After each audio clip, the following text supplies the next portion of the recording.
to Uncommonly Good MTG. I am your host, the good, the noble, the currently sitting on his butt in front of a computer, Dr. Yukon SuckIt. Yes, that's right, it's the Dr. Yukon SuckIt. Don't stand for any imitations. So tonight I am broadcasting to you from my secret underground headquarters deep in the Amazon forest, right there at the shores of some unnamed tributary down to the Amazon River, fighting off piranhas more than you could know. But I decided, you know what? I'm going to bring you another deck. So this is technically a Dr. SuckIt original. It is AZORIUS Angels, because I was just thinking tonight, you know, I think I've seen like a Boros Angels deck. There's plenty of mono white and Orzhov Angels out there. There's even Esper Angels, right? I thought, what if we focused more on just the blue part? What if we really ramped on the blue, dropped the black, make this pure AZORIUS Angels, which really isn't being seen a lot right now. So that's what we got right here. Let's go through the cards, and then we'll take it out on the track and see how well it does. So starting off at the low end, we've got Fading Hope. There's a reason why. It's because Dr. SuckIt loves Fading Hope. I love Fading Hope. I think that it is a great offensive and defensive card, meaning that depending upon what you can use it to protect your own guy by bouncing it back to your hand, or you can wipe out somebody else's card, temporarily clearing the path for other things to come through. Making things, or just making things take a turn longer. Fading Hope has got so much potential, and it is so incredibly cheap. So I love Fading Hope. I love the fact that if you take out like a token, which has a mana value of 3 or less, you get a scry as well. Fading Hope to me is such a beautiful card. March of Otherworldly Light. Now, here's the deal. I love the art of March of Otherworldly Light. I like the March of whatever's and all the different things they got going on. So I originally had a lot of March of Otherworldly Lights. The big problem with March of Otherworldly Light, it doesn't take out Planeswalkers, and there are just so many Planeswalkers right now. So I ended up swapping out the March of Otherworldly for 3 Fateful Absences. So we'll get to that. We got 4 March of Swirling Mist. Now, I love March of Swirling. The problem is I love like all the cards in here. I keep saying that. But I think this card is so underrated. It has the ability to pay 1 blue and then X, and it's just you can up to X target creatures phase out, and then if you got blue cards inside your hand, you could sacrifice them to do 2 instead. So you have the ability to, like somebody does a Doomscar, you could do this, and then you can save all of your guys while all of their dudes die. Someone does a Meat Hook Massacre, you just completely live through it, right? Anything like that, any sort of board wipe, you can save all of your guys, and people are not prepared for that. On the flip side, if they don't do anything, but they got a bunch of stuff and they're ready to block all your guys, you just sit there and just exile all of their creatures, and then you just march through this empty hole where their defense once was at and do whatever you want. So this is such a great card. It's just, you got to have the mana for it, or you got to have something to sacrifice to it.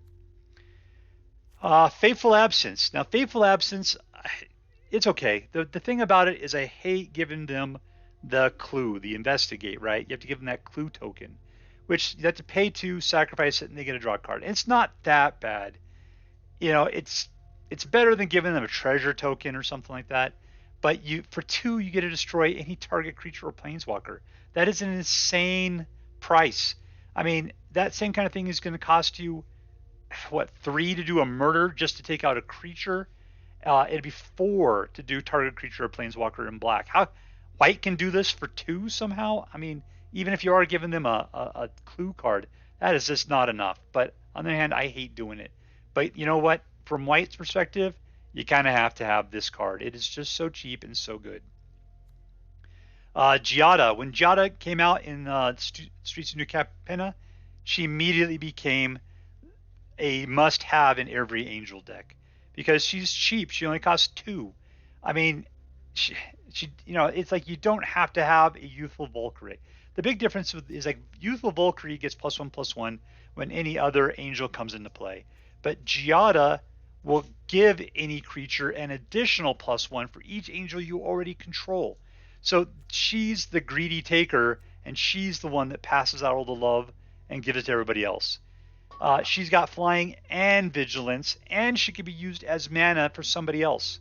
So Giada is by far better than Youthful Valkyrie. But on the other hand, if you got the space, Youthful Valkyrie is great as well. Because just think, I mean, if you already had a Giada out, that means that you could definitely play Youthful Valkyrie. There's nothing to it. You'll be able to put her out, so she immediately says, I am coming into play. So therefore, Giada will give her +1/+1, making her a 2/4. It's just so good. And if you had any other angels out, then they pump up. Then if you put out like Righteous Valkyrie on the next turn, Righteous Valkyrie is going to get +2/+2, making her a 4/6, and Valkyrie is going to pump up to then like a 3/5 at that point. I mean, it's just insane how these creatures blow up, and how the angels will all work together to give you just pump each other up like crazy.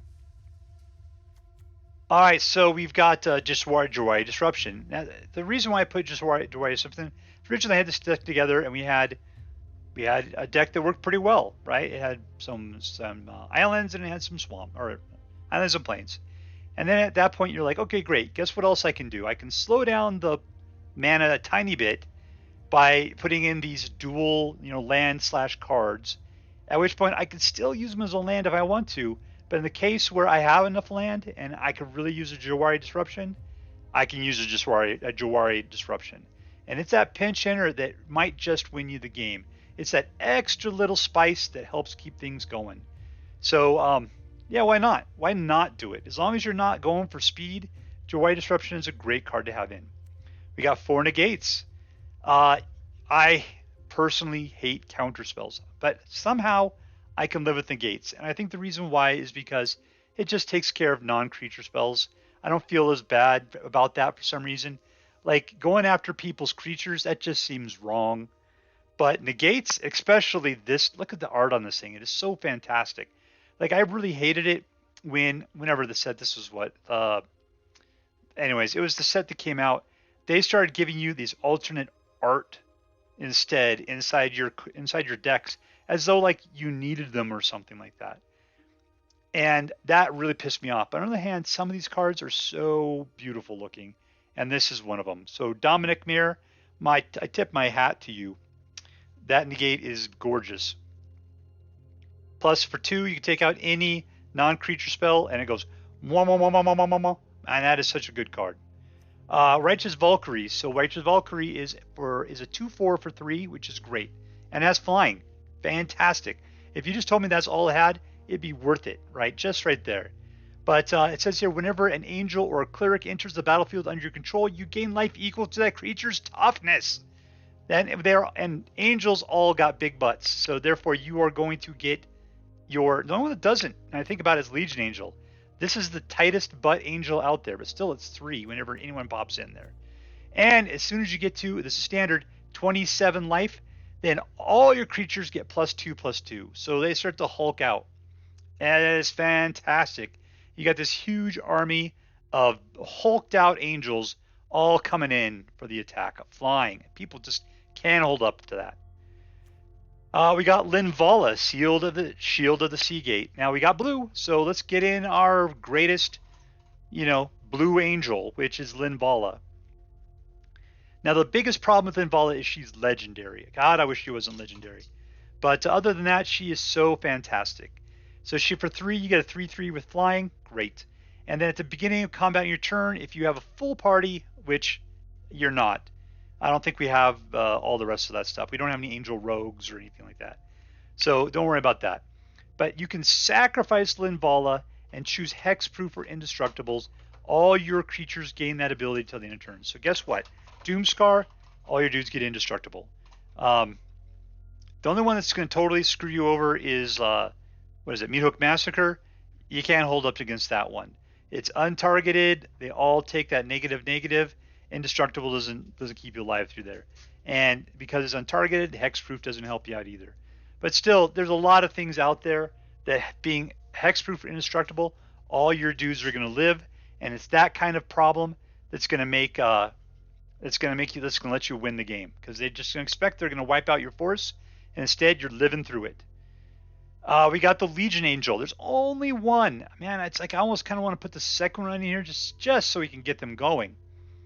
Because then you at least have access to the other two. That's probably a really good idea, but we'll see in the future, right? Anyways, Legion Angel says that it's for 4, you get a 4/3. So she's got a tiny little butt in comparison to her power. And she's flying, and then whenever she comes into play, you get to go get another one from outside, which is your sideboard, and then put that into your hand. And so then you play that one, and you get the next one. Then after that, you get the next one. So eventually you'll have all 4 of them, and then you got all these flying 4/3s rolling around, which is great. Elspeth Resplendent. So Elspeth is not an angel, but she does work well with angels. To plus her up, you choose up to 1 target creature.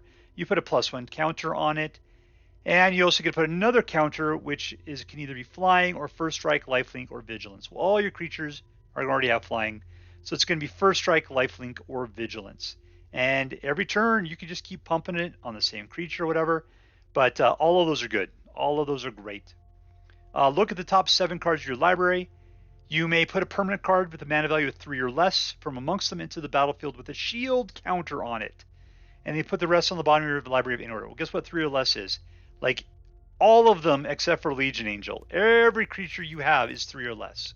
So you're pretty much guaranteed to get something out that's going to be an angel with a shield on it then.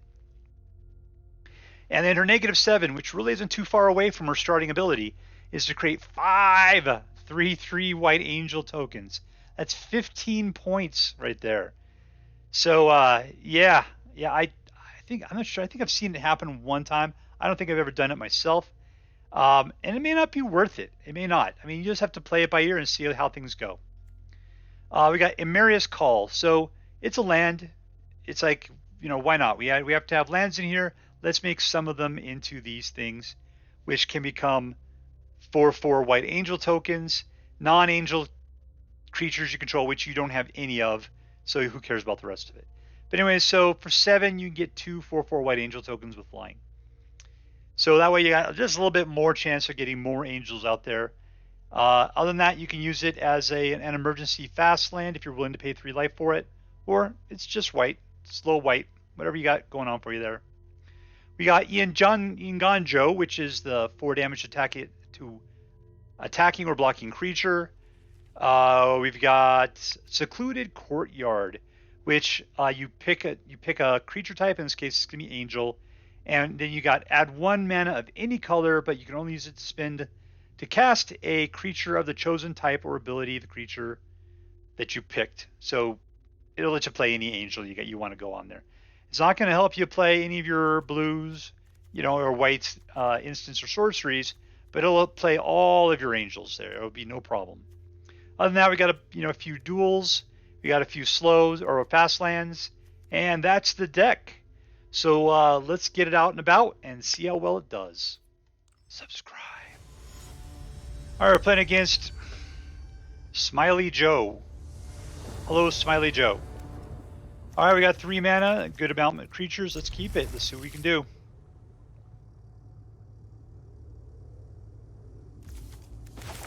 Start off with a little blue, make them a little worried about being counterspelled. I'm going to slip into a Giada. I'm playing about blue-white, Azorius as well.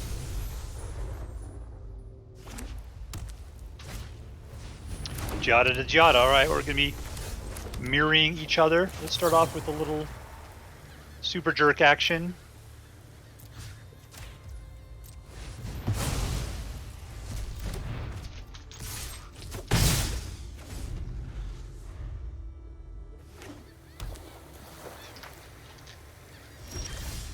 Alright, here goes number 4. We'll go for a Righteous Valkyrie. See if we can keep the pressure up. Get to them before they get anything good on us.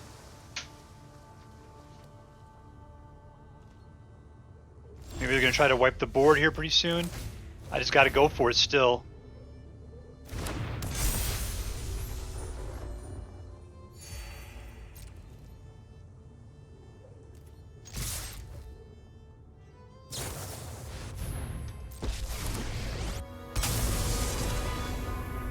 And she costs 4. That's disappointing.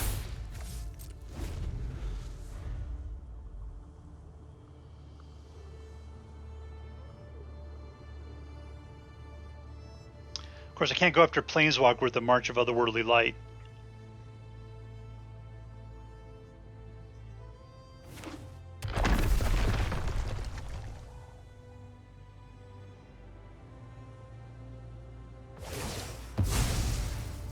Ooh, that's an interesting thing to pull.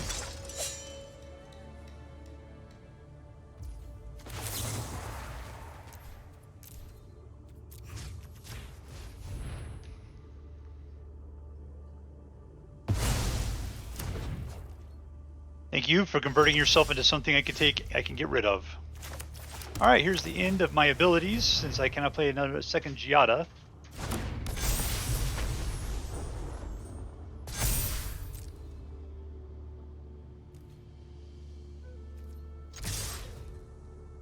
Okay, now Linvala can act as something sweet, but she is super pumped right now.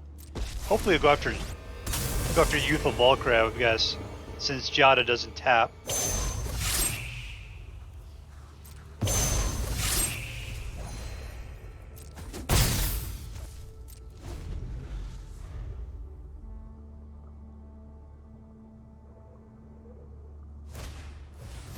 Alright, Smiling Joe. What are you gonna do, Samurai up again?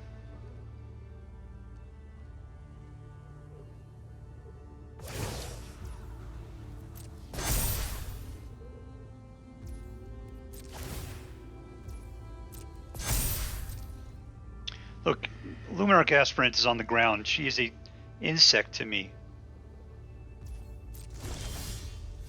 Alright, here we go. Next to combat. No, Control Z. Next to attackers. And in. Let's go.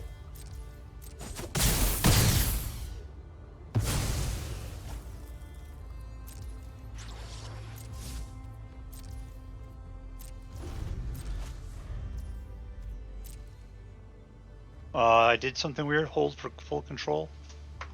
There we go. That was an awful lot of button pushing there. He still has at least one land, so I'm not going to be able to do anything about that.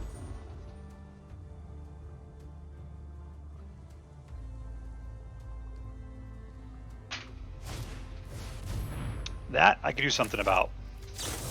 Wah wah wah wah wah wah.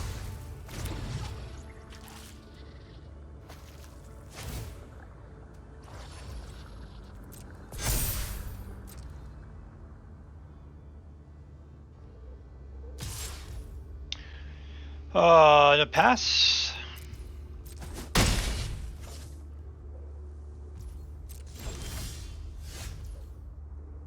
What do we got here? 3, 4, 5.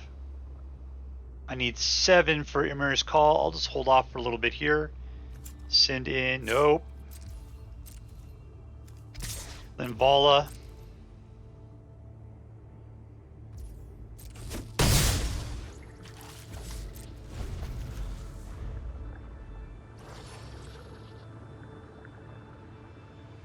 At this point, I'm really hoping just to outrace. Yeah.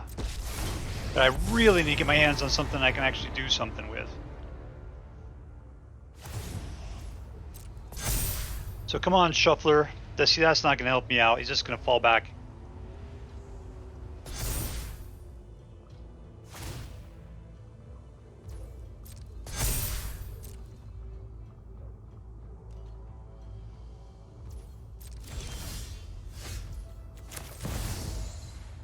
I can't cast her. I don't have enough white mana. Pay 3 life. White mana.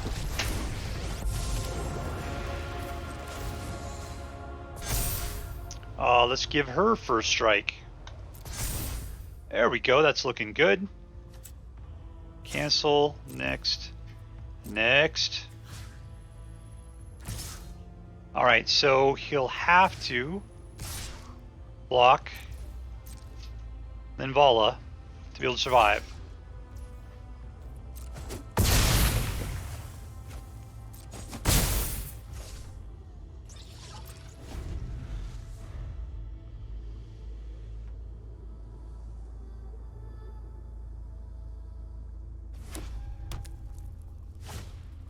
And he's got his own Linvala! Huh.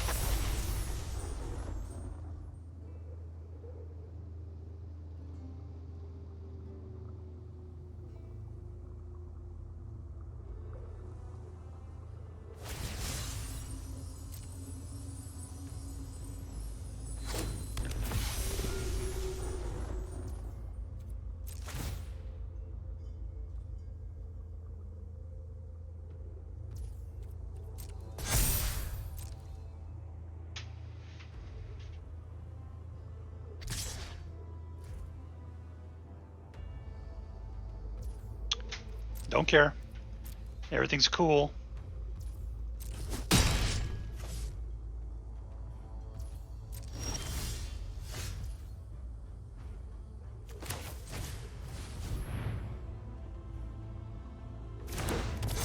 What does she give? Any sort of haste? Negative.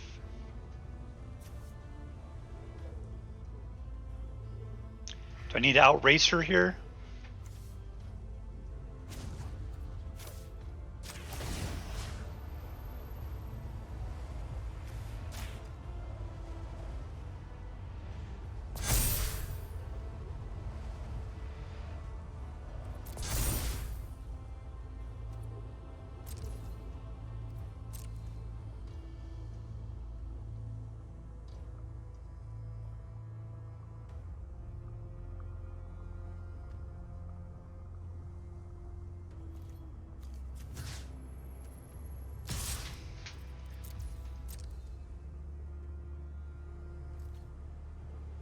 Alright, come on.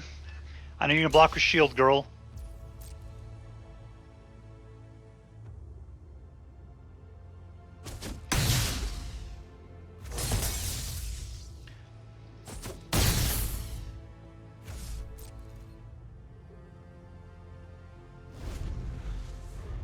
You're just fighting tooth and nail to stay in this thing.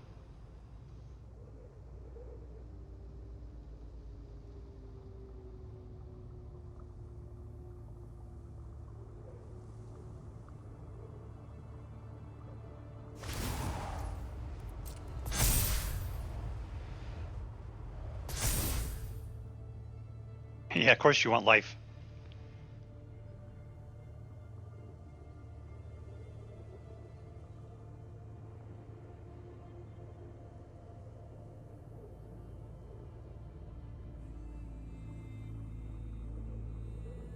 Come on, Smiley Joe.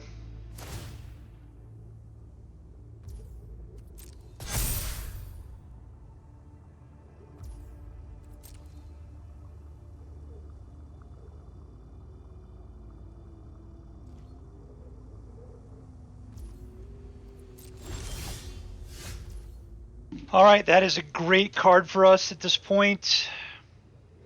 I can definitely just win the game at this point, so let's just go ahead and heads up 7-up.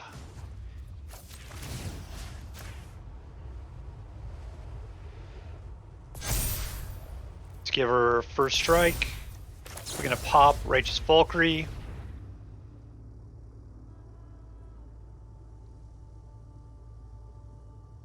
And now he's starting to pee his pants.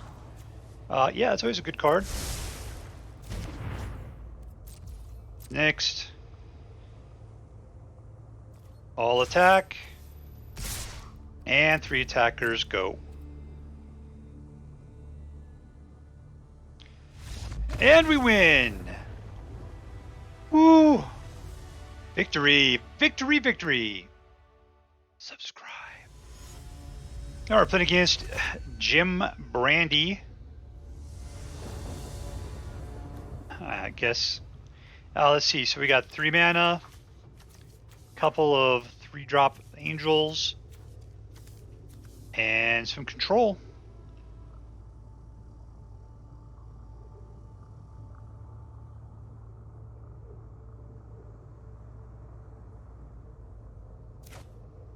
Keep.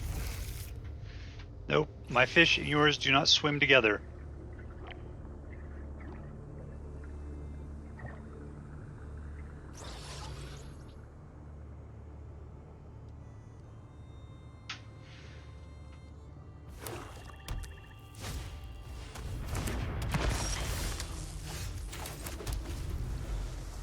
Starting off with a Shambling Ghast, the first turn of every deck with black cards in it.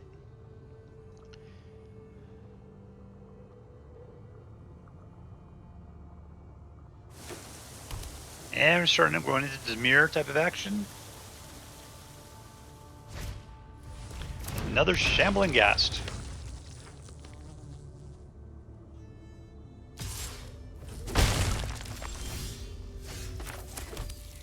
An Angel. Youthful Valkyrie.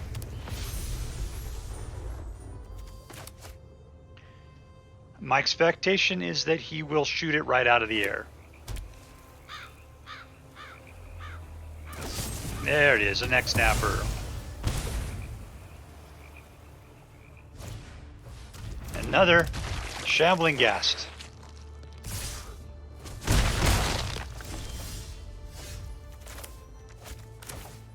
Alright, land number 3 will get us into a Righteous Valkyrie.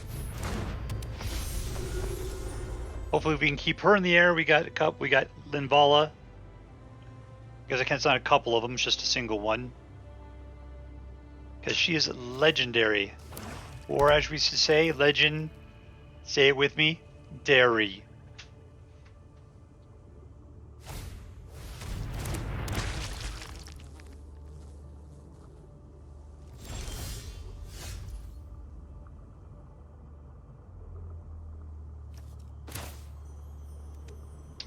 What do I got going on here? This guy is a 3, so I'll have to put this out. I'll have to go 1, 2, 3. So it's 0 and take him out. Out! Send in a Righteous Valkyrie for 2. 8 more turns to go. Line up our cards better.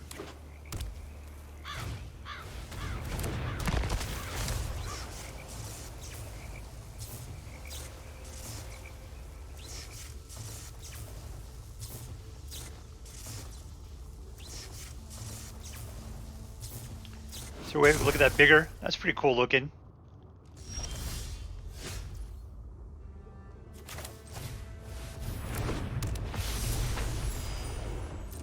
Swinging for 2. 7 more turns. And I do have the ability to bounce something back. Ooh, Necro Duality. What a horrible, horrible card. Unfortunately, it is not a creature. But he doesn't have anything else to do, so... Awesome.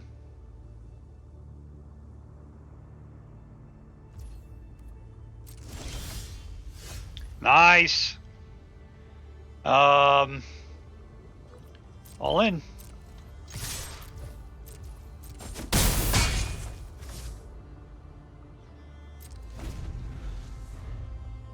All right, so I got him down to 9. He's playing top decking right now. That's all he's got going on. I'm surprised he did not, exploit the Shambling Ghast there when he had the opportunity. Man, this is just not my day. I mean, everything's going okay, but I can only play one Linvala at a time. Alright, let's see what he top decks. Make it a non-creature. There we go. Winner, winner, victory dinner. Good game.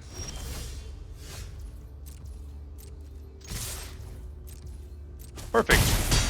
You're a gentleman, Jim Brandy. You're a gentleman. Victory! Subscribe. Okay, we're playing against Testbug423. And looks good. Looks like a good hand. 1.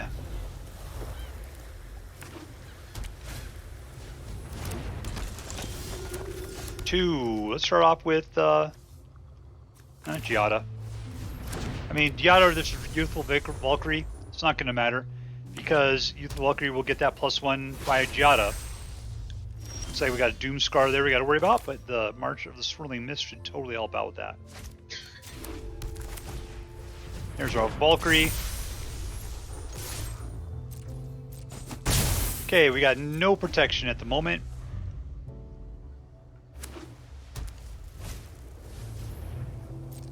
They are going for a little standard life gain, white aggro deck.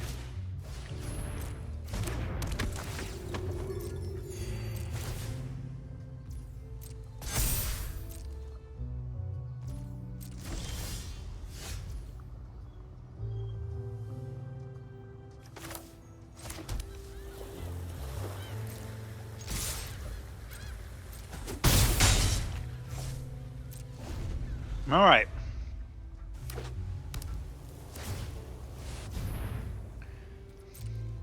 Cool.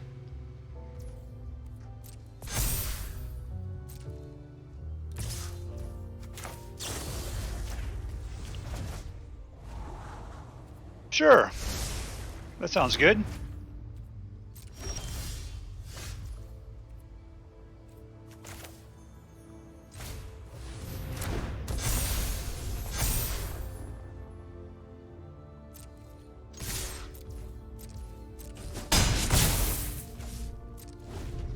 Alright, so we got Negate, we got Fateful Absence, we got a lot of options here.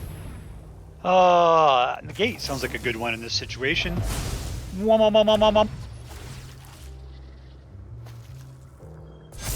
Yeah, it sounds awesome. Come on and attack.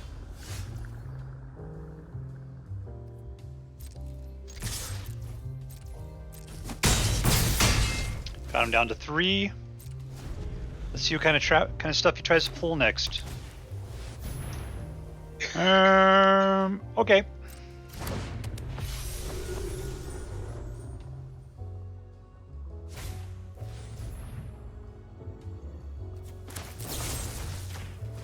No life for you.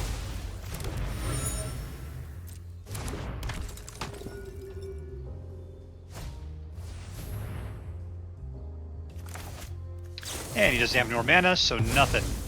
Nothing. And that's it. Suck it, test bug. Suck it. Subscribe. Alright, so this is AZORIUS Angels, where Dr. SuckIt dances with the Blue Devil. Counterspells. Yeah, I thought why not? You know, we got some angels. What are they doing differently? What could be awesome?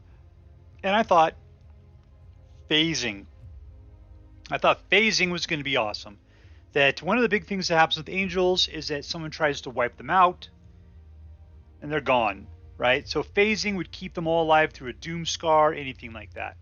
Problem is that once you start introducing blue, you start introducing the other parts of blue, aka Negate and just Jwari Disruption. Because, like, if I'm going to have a blue land, why don't I have a slightly slower blue land that I can probably use to counterspell sometimes? Because sometimes that's going to be the difference between life and death.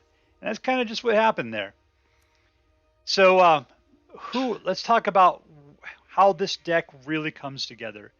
And, you know, it's just a standard angel deck. You got Giada and Youthful Valkyrie swirling into your 3s, which is either Linvala or Righteous Valkyrie.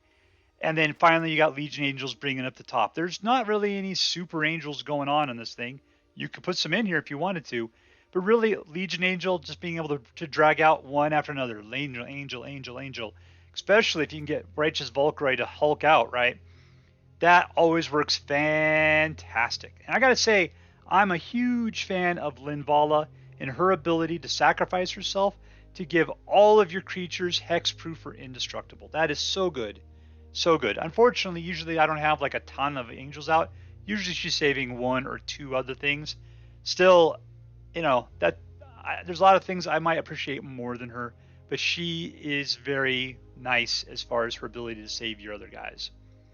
I want to love March of Otherworldly Light. You know what I don't like about it is that you can't take out Planeswalkers. And this is a very Planeswalker heavy time. So we end up having to put more Fateful Absences in here instead, because it allows us to take out Planeswalkers as well as creatures. It doesn't matter what how much the mana cost is, it just goes, and it only costs us 2. I love March of Swirling Mists. I never really had a good chance to use it. I think I used it maybe in testing a little bit once or twice. Usually you protect yourself from 1. My big problem is there's not a lot of ramp in here, and so you're usually paying for something like a Legion Angel, something that costs you 3 or 4. You don't have a lot of mana left over to save all your dudes, and you got to keep up that pressure. At least that's the way I feel. I'd want to have at least 3 Angels out there rolling the crowd, essentially. I love it when we can use Fading Hope aggressively, meaning that they've got their blockers out, they think they're going to do awesome, and then you just Fading Hope that guy out of existence, at which point they've got nothing covering their butt, and you can just roll in through Angels to do whatever you want. I mean, that's really what it's about, right? So let me say, is like of the 3 categories, which is fun, competitiveness, and theme. Let's start off with competitiveness. Nope, I'm sorry, it's not super competitive. I mean, this is a deck that is pretty good, and it's going to get its wins in, but it's not super competitive. I mean, it doesn't hold up super well against control. While they're just trying to, like, all you have to really do is sit there and just wipe out all the creatures as I play them early. At which point, I got nothing. I got no creatures going on. So therefore, yeah, there's good ways of just knocking this deck down. So it's not super competitive. It is a decent deck, but it's not going to win you, it's not going to win you any sort of tournaments or anything like that. Is it fun? Yes, I think it's really fun. I love a good Angel deck, and I love it when you have the ability to protect yourself. In this case, between your Fading Hope, your March of Swirling Mist, your Negate, you are able to protect yourself from things that are going on. And there's a lot of those there. I mean, look, there's like these 3 cards. Those are all 4Xers right there, meaning that you have the ability to quickly and inexpensively save your guys from things happening, which means you're keeping your Angels alive. You're costing them their cards that they're using to penalize you. What else about this? Oh, the theme. Well, the theme's obviously Angels, and Angels is great. And the only thing is it's getting a little boring seeing Giada, Youthful Valkyrie, Righteous Valkyrie. It's so getting kind of boring. But it's so incredibly good, because Giada always helps out every other Angel that comes out afterwards. Righteous Valkyrie allows you to get a lot of life and to Hulk out. And when that hulking out occurs, that is usually the game. That usually ends it, because what can they do against like 6/8s with flying coming at them, like 4 or 5 of them? It's not a pretty picture there. Elspeth, and what's her deal? When we first saw this card, I thought, wow, her early powers are so unspoken, are so underpowered there. But I mean, choose 1 target, put a +1 counter, and then pick Flying, First Strike, Lifelink, or Vigilance. I got to tell you, giving your dude First Strike, Lifelink, or Vigilance, I mean, because I don't have anything that doesn't have Flying already, but any of those is always a fantastic situation, because the worst thing about Angels usually is like the Sarah Angel had Flying and Vigilance. And man, sometimes you could just be like, all right, I'll take my 4 and then I'll wait till I can attack on the next turn. And just to find out that 4/4 with Flying is just standing there waiting to block. Vigilance is so good sometimes. Other times it is, I mean, it just depends what you need. But Elspeth gives you all of that, right? She gives you what you need when you need it. And that's what's fantastic about that +1 ability. So, and then, I mean, she starts off at 5. You only have to go up 2 turns to get up to your 7. So you can put 3 more or 5 more 3/3 Angels into play if you really had to. I mean, that middle ability is good too if you're in a pinch. You can look at the top 7 cards and pull out anything with mana value of 3 or less. Guess what? That's like the vast majority of every Angel you have. That she'll get it out. This card, probably the most useless right now, because top mana is always so tight. I would almost think maybe I should drop these two. I mean, they are lands, and that's all they ever get used for. I mean, it's almost better if they were just be something else. But still, they're in there. And I just thought that, if it just happens to get to the point where you can do it, you can put out, you can make your everything else. And yeah, this is pretty wasted. I feel embarrassed that these are in here right now because they only help out non-angels, and all I got in here is angels. So anyways, this deck is pretty good. I think that maybe we could tweak it a little bit more, but we'll see. We'll see. So I'm going to give this thing, I'm going to give it an A-, just because of the competitiveness not quite being there. But as far as the fun and the theming go, top notch in my mind. So I really like this deck, and I hope you like it as much as I did. That's all for now. If you like this video, please make sure to like and subscribe. From all of us here in the secret underground headquarters of Uncommonly Good MTG, I want you to have a great day.